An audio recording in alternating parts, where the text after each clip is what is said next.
Hello, this is a quick video overview of the Nitecore EC25 Cobra.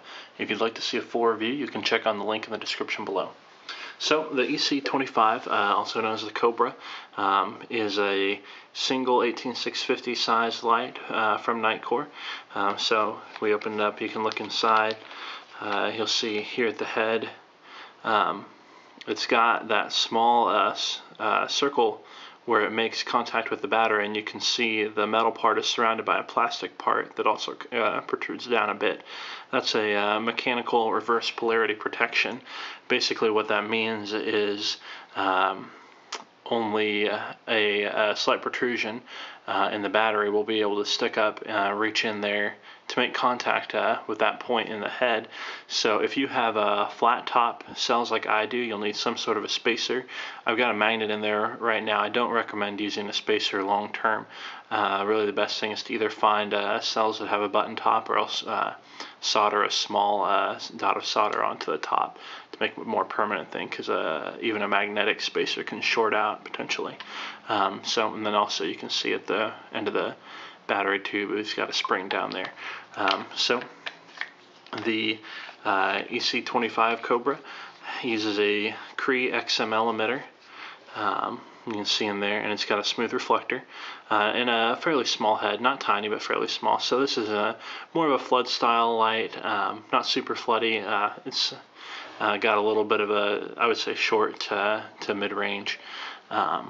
You can see it's got Nitecore's spiral style knurling on the body and the tail. The heat fins in the head here are kind of what give it that Cobra look.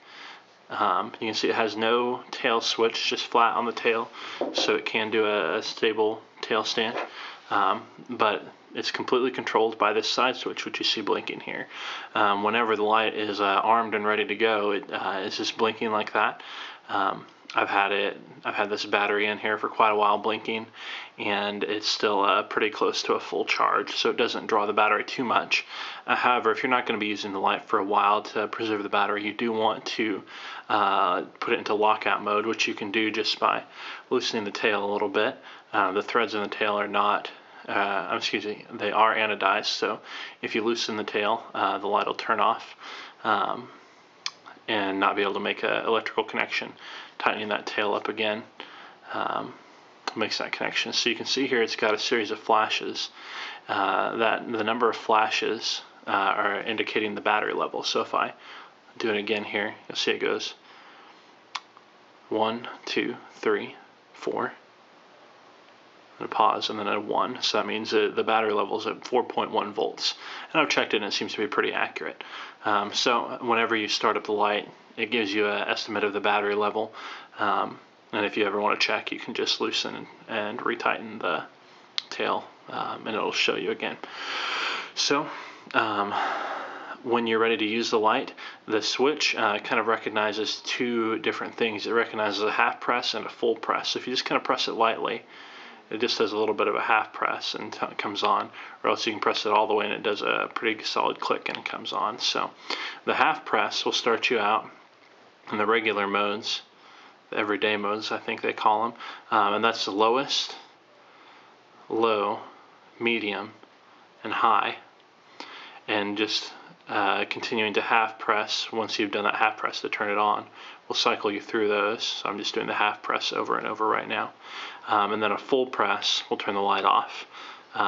Or when the light's off, you have the option to do a full press, and the light will automatically come on in turbo, which is a little bit higher than the high mode. So whenever you're in any mode, you have the option to do a double click on the switch, and it'll activate the strobe. And another click will turn that off. So that's how it works. This has been a quick video overview of the Nitecore EC25 Cobra. And again, if you'd like to see a full review, you can check out the link in the description below.